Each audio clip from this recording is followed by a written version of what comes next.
Hollywood itself is a word. The word is interesting because it's a word that comes from a pagan.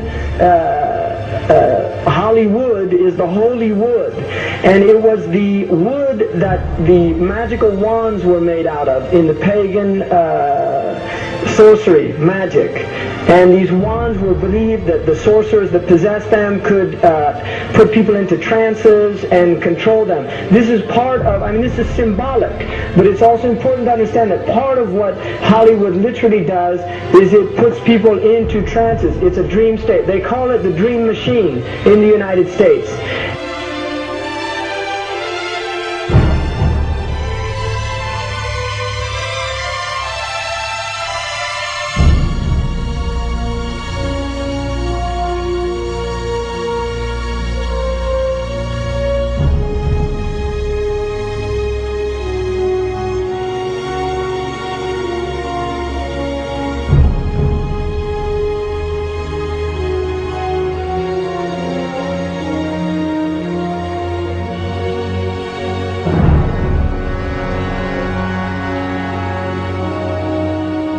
And it creates fantasies for people. It puts people into these sleep. Now, one of the things is interesting that in the part of what's done in movie theaters, in darkened rooms where people watch television, is literally a trance state that occurs through what's called suspended state of disbelief. You enter into a state, you suspend your disbelief and enter into a state whereby you begin to believe what you internally realize is imagination.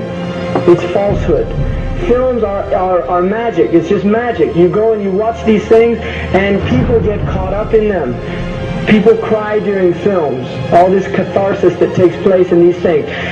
Many of the films, and this is an important element in the control mechanism, is literally allow people to go and have certain type of catharsis as a purging experience, which Aristotle talks about the necessary element. One of the necessary elements of tragedy is to create this cathartic experience. And this is why a lot of the films, especially also news and things like this is why news is very important in this culture. Everybody watches the news. They have this tragic, cathartic experience of watching the tragedies of others and then feeling safe and complacent in their own experience of this suspended state of illusory well-being. So these are very intricate and sophisticated methods. Now, I think it's dangerous, although there are elements, there's concerted efforts that take place, there's also a lot of people that have similar worldviews that aren't necessarily working together in concerted efforts.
You're not supposed to be up here. Looking at that? I just wanted to know. Yeah. Well, you're old enough, I suppose. You should know the story. Okay, here we go. It was 1832. On a night much like this.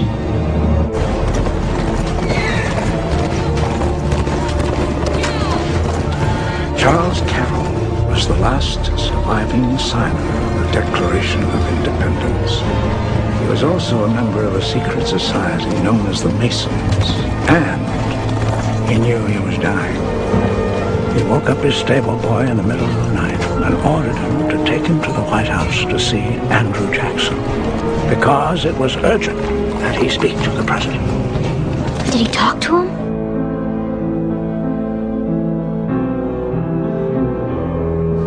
No, he never got the chance. The president wasn't there that night. But Charles Carroll had a secret. So he took into his confidence the one person he could. My grandfather's grandfather, Thomas Gates. What was his secret? A treasure. A treasure beyond all imagining.